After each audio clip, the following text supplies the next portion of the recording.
Well, welcome. Glad to have you here this evening, and I believe that many of you are joining us for the first time this evening, and we're grateful to have you here. We've had a great couple of days, and we look forward to having a great evening and a great morning tomorrow. So we have learned a lot together. We've heard many voices. We're beginning to see a mosaic come together of a story here and a story there, and an experience here, and as they all come together, we're seeing a picture coming together of transformation and of hope and of God moving in the International District and all around where we come from.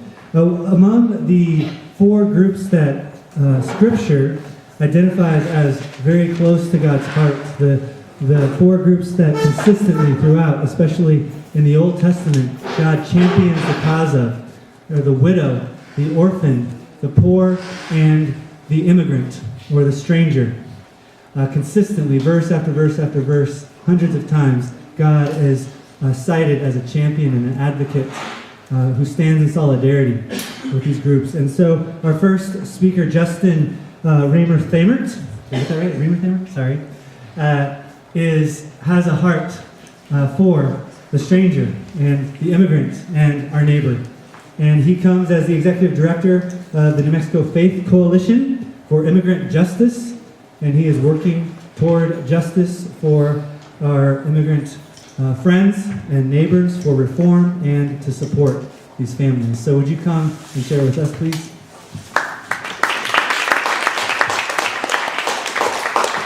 Hello, everyone. If I sit down, will that be okay? Will people be able to see me, or would you rather I stand? I can also sit up here. Is this okay? Okay. No? No? Okay. I think I stand. All right. So I think a good way to start, the music is a beautiful way for me to kind of find my center and be here present. But I will start maybe with a little bit of my story and how I came to this work, why it's something that matters to me.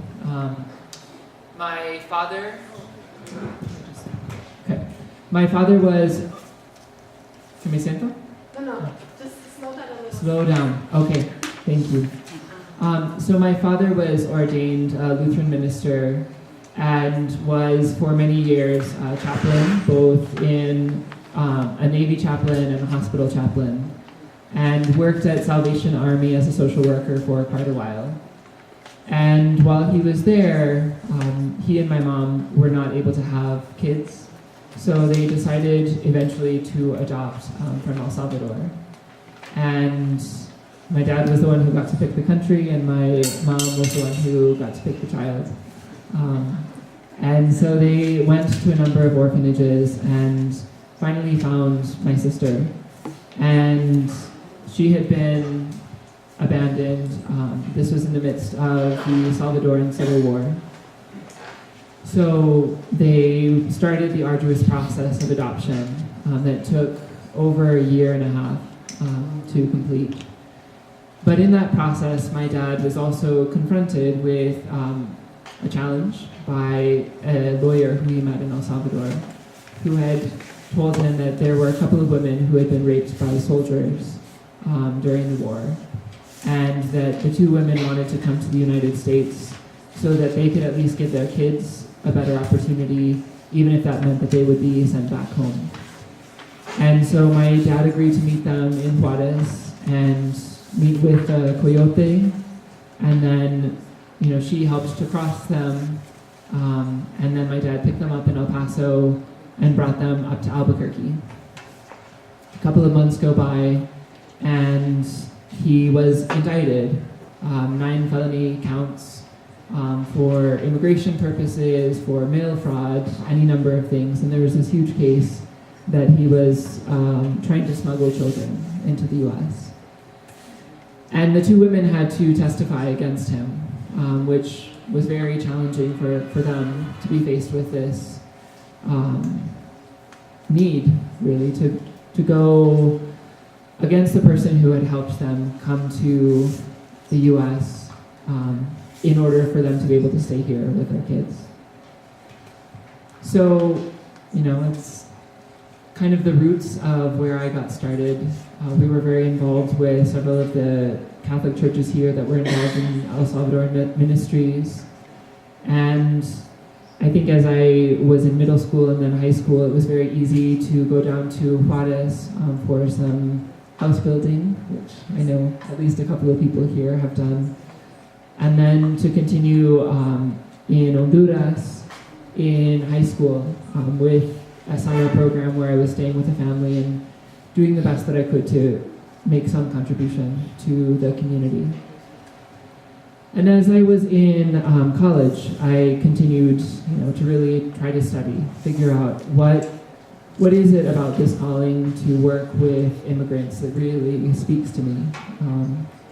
And I think that in part it was the relationships that I was able to develop, that I was finding, this beauty of a community who would welcome me despite the fact that my English was dominant and my Spanish was not very good. Being willing to show up and be patient with me, to share meals. And so through time, I finished my degree in political science and Latin American studies, and was with the Lutheran Volunteer Corps in Baltimore, working with Lutheran Immigration and Refugee Service. So this is the first time that I started to learn some of the challenges of our immigration system as a whole. I know that there are many messages that we get in the media about immigration, and I think it was the first time that I was seeing several of the challenges that are faced by families. Immigration detention is probably one of the areas that is closest to my heart. And I think part of the reason for that is that it doesn't make sense to me that as a country we funnel billions of dollars every year into detaining immigrants. If in our criminal justice system we had a quota of how many people we had to detain every day, regardless of the gravity of their crimes, I think that there would be some outcry. And yet that's not been an issue when we look at our immigration system. There's a quota that Congress has set that every day we will have 34,000 immigrants detained, and that we will be paying $160 for each person each day to be in immigration detention. So there are a lot of forces that are moving behind this and really challenging us, because instead of rounding up criminals, which is the common verbiage that is used by politicians, by congresspeople, by presidential candidates, we're finding a lot of families who have no reason to be in detention, and saying that because, for example, one family who we worked with in the Faith Coalition, the woman, Maribel, was living in a little town outside of Juarez, and her husband was kidnapped and killed. So she and her brother and brother's wife and their kids came to the bridge in El Paso and asked for asylum.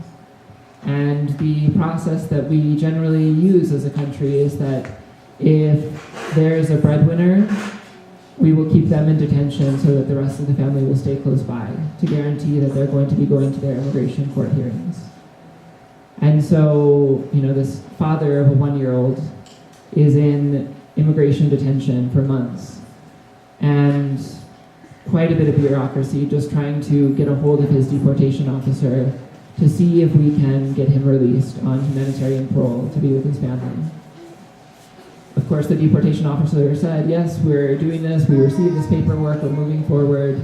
And when we finally were able to find an attorney who was able to take on the case, we find that nothing had progressed. And so, he was in detention, finally was released. But for those of us who live in New Mexico, El Paso, it's important to know that the immigration circuit that we live in is probably one of the most punitive in the country. So immigration circuits, just like the education circuit, has a lot of ability to decide what is the law. And our 3 immigration judges in El Paso are rated among the worst in the country for approving asylum cases. So we decided with his family that the only opportunity we had despite the fact that they had had a family member killed, that they had had many threats to the rest of the family. We knew that if they stayed here, they would be deported. And so we were able to connect them with a group in Chicago and have the family moved there. But I think that this brings the two issues that are closest to my heart together, of immigration detention and the challenges that we see there with asylum seekers. As many of you have probably heard, we have a number of refugees who will come every year. And it's very important that we do and that we recognize that the responsibility that we've had in other countries for the wars and situations that are taking place, at the very least we can take a couple of those who are displaced because of the wars. And unfortunately, that's not something that we often do when it comes to asylum seekers. So acknowledging that the US gives billions of dollars every year to Guatemala and El Salvador and Honduras and Mexico, that we're giving this money to police chiefs, to government systems that are unable and or unwilling to protect their own citizens, says that we are complicit in that if we are receiving them as asylum seekers. And so the response of the US has been, we're not going to acknowledge that these are legitimate refugees in the United States, because to do so would be saying that that country is a failed state, or that is a country at war. And we don't want to do that for Mexico, we don't want to do that for much of Central America. So unfortunately we have, as many of you know, thousands of Central Americans who are coming, making a really treacherous journey to come to the United States. And that was something that the Faith Coalition was involved in Artesia, New Mexico, when the center was open there. One of the stories that I'd love to share from that, I was there the last week that Artesia was open, and there were only 14 cases of the hundreds of families who were in detention throughout the 6 months that it was open, who actually had their final hearing. 13 of them were granted asylum, and one was denied.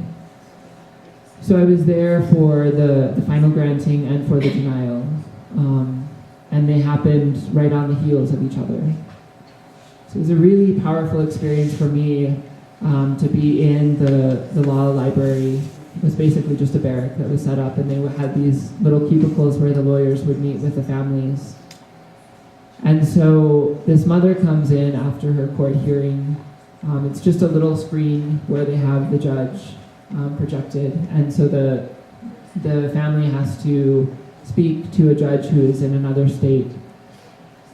So the woman comes in with her 3-year-old daughter, and the daughter is playing with me, and she's watching Frozen, right?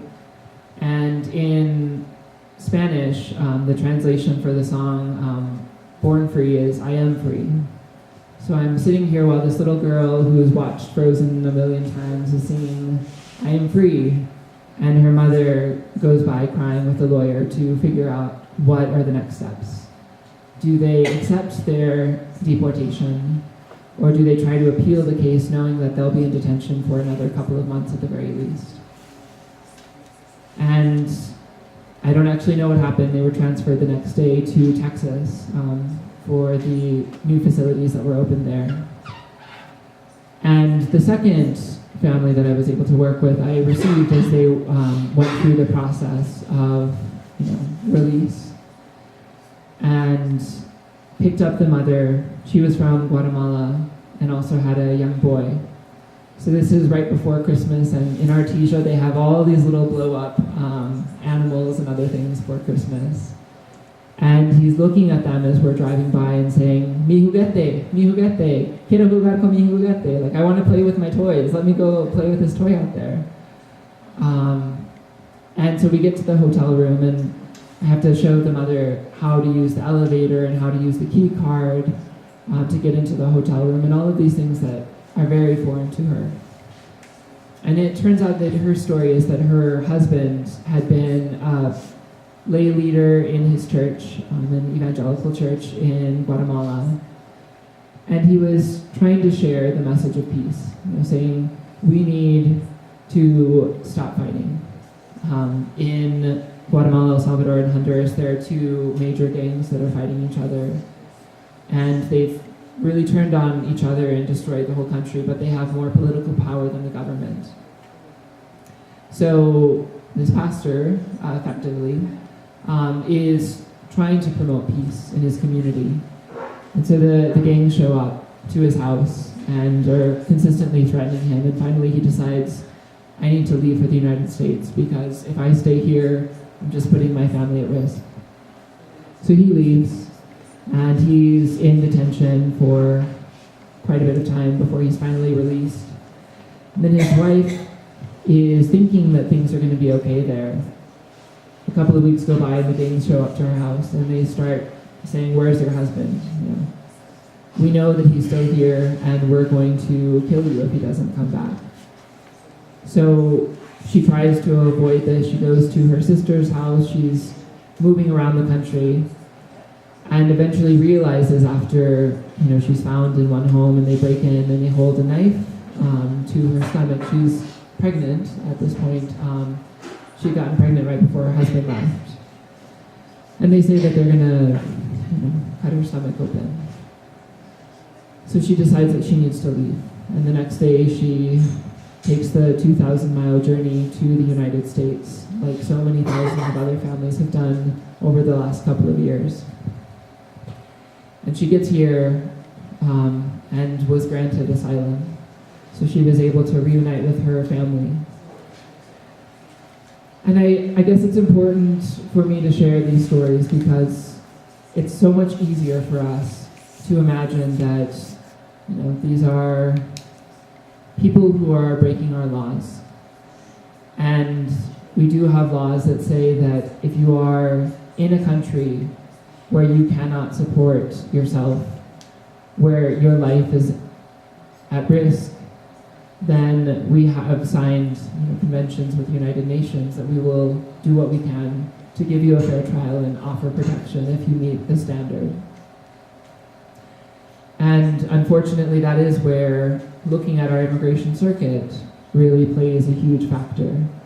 That a family who we've been working with, where the guy was a police officer in Mexico, another family where the woman was the municipal treasurer in her community, they've been waiting for 3 years, just in limbo as their immigration courts slowly proceed.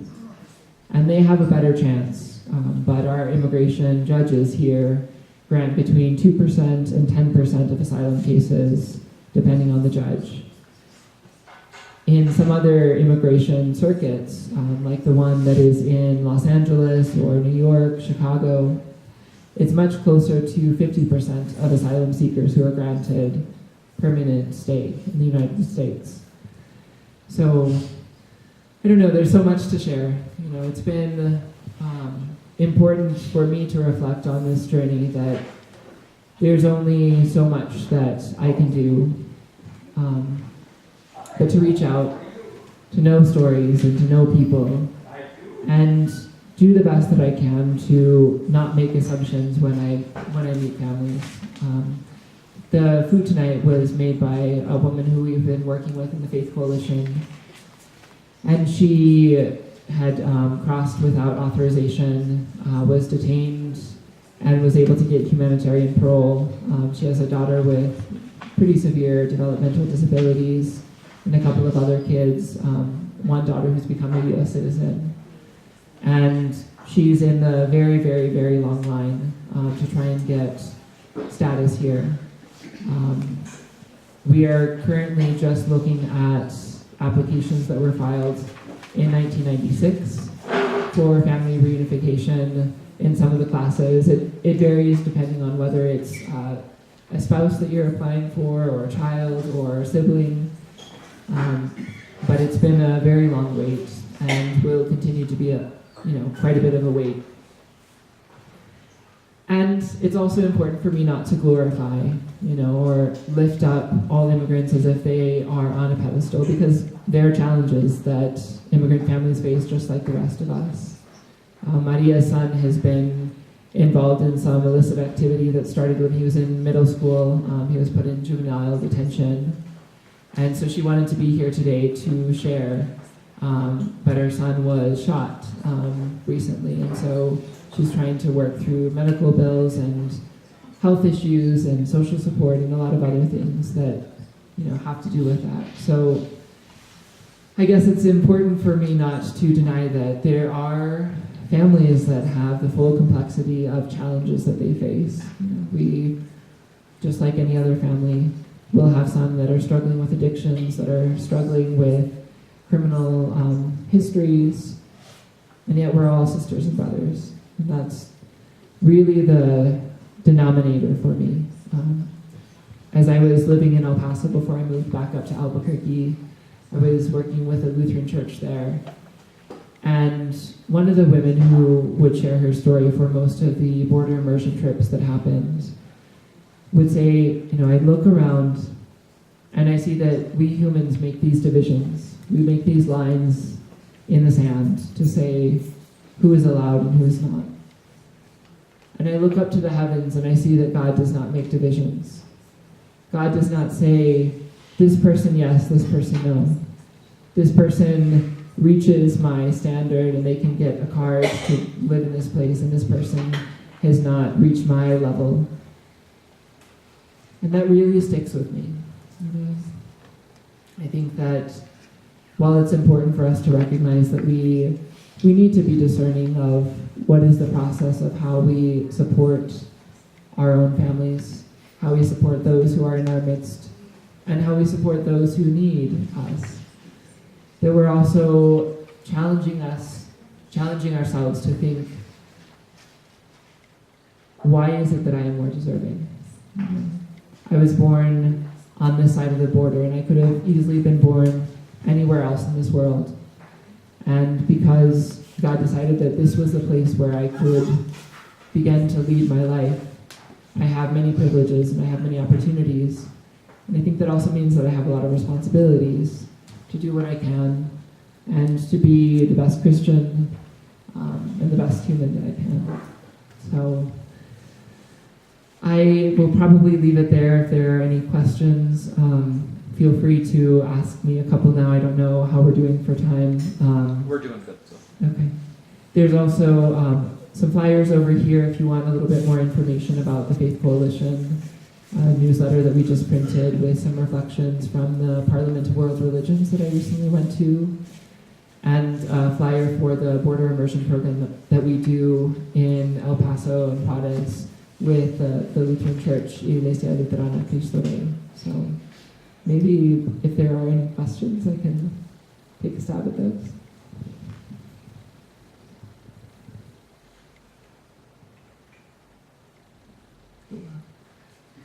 All right.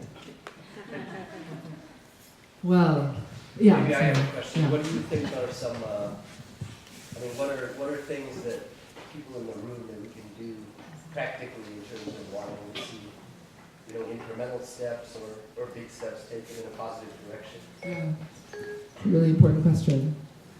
I think one of the first places is to begin building relationships, and I know there are some really amazing people here who are always looking for opportunities to be deeply involved in the international district or in other parts of our community, to be able to break down these barriers that we've created around our hearts or minds.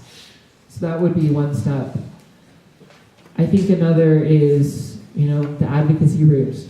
There are ways that we can try to influence our congresspeople. Certainly, as we're looking at this presidential candidacy, who are the candidates who really will line up with the values that our Christian faith holds in terms of immigration, in terms of the poor? How do we make sure that we are supporting someone who is not saying that we need to create barriers to our faith, but looking at what are the issues that are most important to us? If something like immigration detention is important, trying to make some influence there. We don't need to be having 34,000 immigrants in detention, many of whom are mothers and fathers separated from their kids who are also in this country. We certainly shouldn't have the majority of these detention centers as for-profit entities that really don't care about the human rights but are just profiting off of this, and the ones who are the primary people investing in legislation to create things like SB 1070 that was in Arizona, the Show Me Your Papers law, that was crafted by ALEC, which is paid for by GEO Group and by CCA, Corrections Corporation of America, the two largest for-profit detention centers or detention companies. And I think finding ways to get involved, whether it's with Lutheran Family Services, Catholic Charities, the Faith Coalition, other community groups like ECM that are very involved in these issues. So, relationships, advocacy, and education. Immigration is often compared to tax law because it's so constantly changing and so complex. And I know that I have no interest in studying tax law and trying to stay up to date on it. But for whatever you are able to try and be aware of what the immigration laws are and decide or discern which are those that are just and that meet with our standards of the Bible and our own faith, and which are the laws that need to change. We have an opportunity, particularly in New Mexico and other places where we have such easy access to our legislature and to our Congress people to influence and make some change. We've done an amazing job in New Mexico, at least, of making sure that there was oversight for the Family Immigration Detention Center that was open in Artesia and the temporary facility that was open at Holloman Air Force Base, to have some oversight. And that's something that can happen in other communities too. That was my answer, Sammy. In terms of education, are there research groups that are sort of broadly known to be non-partisan that can give good statistics on? There are a couple. There's the Immigration Policy Center, Lutheran Immigration and Refugee Service, I think, has some really good information that they will put out. The Evangelical Immigration Table will periodically be putting up information. Actually, most of the faith traditions have their associated group. The Catholics have a really valuable USCCB website that looks at immigration issues and give talking points of not only what are our responsibilities here, but how can we make sure that our trade policies and other actions that we're having overseas are not creating more tragedy or creating more of a necessity for people to flee their homes. So those are some resources. Anything else? Thank you all for being here and for your investment in our community. I think this is a really important endeavor, and so grateful for the important work of ECM and all of our community partners here.